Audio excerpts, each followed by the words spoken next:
চলে যাচ্ছি পরবর্তী প্রসঙ্গে। সেটা হচ্ছে সুফিবাদ প্রসঙ্গ। আপনি এই বিষয়ে অনেক আলোচনা অতীতেও করেছেন। আমরা আজকে আবার একটু নতুন করে শুনতে চাই যে আসলে ইসলামের সাথে সুফিবাদের কি জি। সম্পর্ক? এটা যদি একটু আপনি ব্যাখ্যা করেন। খুব সুন্দর প্রশ্ন করেছেন সাকিব ভাই। এটাই দরকার ছিল এই মুহূর্তে বাংলাদেশের জন্য। সুফিবাদ একটি কুফরি মতবাদ। ইসলামের সাথে এর কোনো সম্পর্ক নাই। এটা হচ্ছে ১ম কথা। আপনাকে ১ম বুঝতে হবে ইসলামের কোনো ভার্সন নাই। মানুষ যেটা তৈরি করে ওটার ভার্সন হয়। ওটার চেঞ্জ হয়, ওটার ভার্সন থাকে, ওটার প্যাটার্ন থাকে। যেমন গণতন্ত্র, এটা মানুষের তৈরি। এটা কিন্তু অনেক ভার্সনে এসেছে। যেমন গণতন্ত্রের প্রতিষ্ঠাতা হচ্ছে প্লেটো। আপনি জানেন সে গণতন্ত্রের উপর একটা বই লিখেছে দ্য রিপাবলিকান।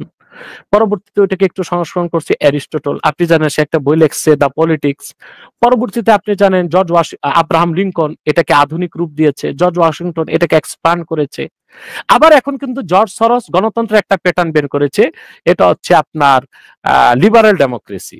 এটার উপর একটা বই আছে। আপনার মাধ্যমে আমি দেশের আলেমদের পড়তে বলবো। যে মৌলভী সাহেবরা মুখে ললিপপ দিয়ে বসে আছে এখন, বাংলাদেশ যে কোন দিক যাচ্ছে এটা বুঝতেছে না। বইটা বাংলাদেশের কোনো বাজারে নাই। একটা কপি আমার লাইব্রেরিতে আছে। আমি পিডিএফ থেকে তাদের নামাতে বলবো। এটা হচ্ছে Islam, secularism and liberal democracy, written by Nader Hashemi. এই বইটা পড়লে তারা বুঝবেন যে জর্জ সরস কিভাবে বাংলাদেশের রাজনীতিতে হস্তক্ষেপ করছে এবং তার উদ্দেশ্য হচ্ছে, জর্জ সরসের উদ্দেশ্যটা কি তাও বলে দিচ্ছি। সেটা হচ্ছে, আপনি জানেন খেলাফত ওসমানিয়া, অটোমন শাসন ১৯২২ সালে জিএনএ, গ্র্যান্ড ন্যাশনাল অ্যাসেম্বলি করে কামাল পাশা আতাতুর্ক। কামাল পাশার মা ছিল ইহুদি, এটা আপনি হয়তো বা জানেন না। এজন্য সে ইসলাম বিদ্বেষী ছিল। সে জিএনএ, গ্র্যান্ড ন্যাশনাল অ্যাসেম্বলি করে আইন করলো যে তুরস্কে আর কখনো শরিয়া আইন হবে না। পরবর্তীতে জামালউদ্দিন আফগানি প্যান ইসলামিজমের একটা ধারণা আনলো। পরবর্তীতে অনেকে আবার চাইলো যে বাংলাদেশ, আমরা ইসলামী রাষ্ট্র চাই, তবে ডেমোক্রেসির মাধ্যমে। এটা ছিল পশ্চিমাদের একটা সফলতা, যে মুসলমানদেরকে খেলাফার কনসেপ্ট থেকে সরায় দিয়েছিল। তো এদেশের মানুষ খুব খুশি হয়ে গেল, ঠিক আছে খেলাফা পদ্ধতি না থাক সমস্যা কি, ইসলামী শরিয়া রাষ্ট্র তো হবে। কিন্তু আমরা আগ থেকেই বুঝি যে ডেমোক্রেসির বলয়তে ঢুকে কখনো শরিয়া রাষ্ট্র হতে পারে না। তো এখন বাংলাদেশে অনেকগুলো দলই ইসলামী রাজনীতির ব্যানারে আন্দোলন করেছে যে আমরা ইসলামী রাষ্ট্র চাই, তবে ডেমোক্রেসির মাধ্যমে। এখন হচ্ছে জর্জ সরোসের চক্রান্ত। বাংলাদেশে আর কেউ ইসলামী রাষ্ট্র চাইতে পারবে না, সে কল্যাণ রাষ্ট্র চাইবে। অর্থাৎ জর্জ সরোসের থিওরিটা যদি, রাষ্ট্রচিন্তা যদি প্রতিষ্ঠিত হয় বাংলাদেশে, এই ফরহাদ মজারের মাধ্যমে, সলিমুল্লাহ খানের মাধ্যমে, রাখাল রাহার মাধ্যমে, আর আমার এই বিবেকহীন সমন্বয়কদের মাধ্যমে, তাহলে চিরতরে বাংলাদেশে ইসলামী রাষ্ট্র প্রতিষ্ঠার স্বপ্ন চলে যাবে।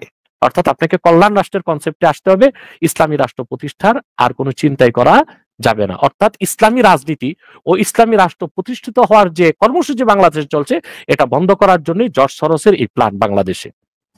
এখন আসুন সুফিবাদ। ইসলামের কোনো ভার্সন নেই। ইসলাম পূর্ণাঙ্গ জীবন বিধান। হযরত আদম থেকে শুরু করে হযরত ঈসা রুহুল্লাহ পর্যন্ত লক্ষাধিক নবী রাসূল দ্বীনের দাওয়াত দিয়েছেন। হাজার হাজার বছর দ্বীনের মৌলিক বিষয়ে কথা সব পয়গম্বর বলে এসেছেন। আর ১৫০০ বছর আগে আল্লাহর আখিরি নবী নূর নবীজি মুহাম্মদ মুস্তাফা সাল্লাল্লাহু আলাইহি ওয়াসাল্লাম মাত্র ২৩ বছর দ্বীনের দাওয়াত দিয়েছেন। দ্বীনকে আল্লাহ পরিপূর্ণ করে দিয়েছেন।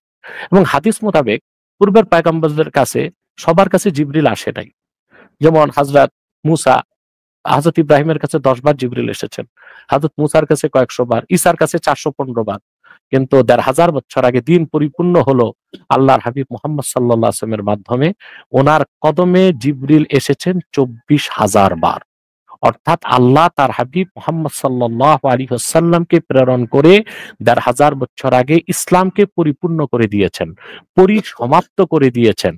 আল্লাহ বলেন, আল-ইয়াওমা আকমালতু লাকুম দীনাকুম ওয়া আতমামতু আলাইকুম নি'মাতি ওয়া রাদিতু লাকুমুল ইসলামা দীনা।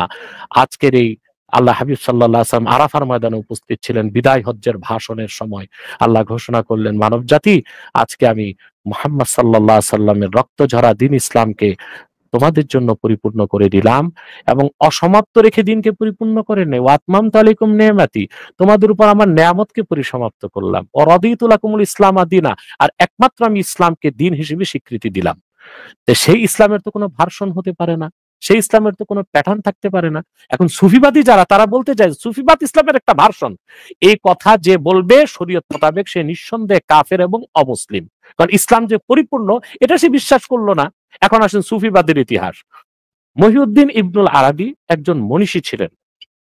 ওনার এলাকায় সেলজুক শাসন শুনেছেন আপনি, সেলজুকদের সময় উনি বড় আধ্যাত্মিক নেতা ছিলেন মহিউদ্দিন ইবনুল আরাবি রহমতুল্লাহ। উনি তাসাউফের চর্চা করতেন, উনি সহি ছিলেন। পরবর্তীতে ওনার কিছু অনুসারী ইহুদিদের সাথে সম্পর্ক করে মহিউদ্দিন ইবনুল আরাবির দর্শনটাকে বিকৃত করে সুফিবাদটাকে চালু করলো। আর এটার মধ্যে কুফুরি আর শিরকের রসদ যোগালো শিয়া সম্প্রদায়। এটা চলে আসলো পৃথিবীতে একটা বিকৃত বাতিল ফেরকা, সেটা ইসলামের কোনো অংশ না, আর ভার্সন তো হওয়ার প্রশ্নই আসে না। বাদশাহ আকবর যখন রাষ্ট্র ক্ষমতায় বসলো দিল্লিতে, তার বয়স ছিল 13 বছর। আমি জানি না তা তখন খতনা করা হয়েছিল কিনা, না বিনা খতনায় মসনদে বসছে। আর আমি তাকে বাদশাহ আকবরও বলি না, বলি বাদশাহ অজগর। তো 13 বছর একটা নাবালেক দিল্লির মসনদে বসছে। তো তার মামা ছিল একজন শিয়া, আর দুইজন মৌলবী ছিল শিয়া সম্প্রদায়ের, একজন আবুল ফজল আল্লামী আর একজন মোল্লা ফৈজি, দুই ভাই। একজন আবুল ফজল আল্লামী আর একজন মোল্লা ফৈজি, এই দুই ভাই ছিল শিয়া সম্প্রদায়ের। এই তিনজন মিলে এই সুফিবাদটাকে দিল্লির রাজপ্রাসাদে ঢুকালো। বাদশাহ আকবরের এক ছেলে ছিল, তার নাম দারা শেখো। এই লোকটা হয়ে গেল হিন্দু। এখন বাদশাহ আকবরের ছেলে হিন্দু হয়ে গেল, মুসলিমরা তো আর তাদেরকে সমর্থন দিবে না, মসনদ তো টিকবে না। তখন এই দারা শেখো হিন্দু ধর্ম থেকে কিছু নিল, ইসলাম থেকে কিছু নিল, আর খ্রিস্ট ধর্ম থেকে কিছু নিয়ে একটা নতুন ধর্ম বের করলো, দ্বীনে এলাহি। আপনি জানেন মুজাদ্দেদ আল ফিসানি রহমতুল্লাহ এই কুফরি মতবাদটাকে ম্যাসাকার করে দিয়েছেন, সেটার জন্য তাকে কারাগারে যেতে হয়েছিল। যখন তারা দেখলো যেটা দ্বীনে এলাহি একটা কুফরি মতবাদ সবাই জেনে গেছে, তখন এই দ্বীনে এলাহির বিকৃত মতবাদটাকে সুফিবাদের নামে আবার চালু করলো কিছু ভণ্ডপীর। আর সেই সুফিবাদটাকে লালন করত লালন শাহ। পরবর্তীতে ভণ্ডপীর যারা বাংলাদেশে আছে তারা এই সুফিবাদটাকে গ্রহণ করেছে। সেই সুফিবাদের মধ্যে যথেষ্ট শিরক এবং কুফর আছে।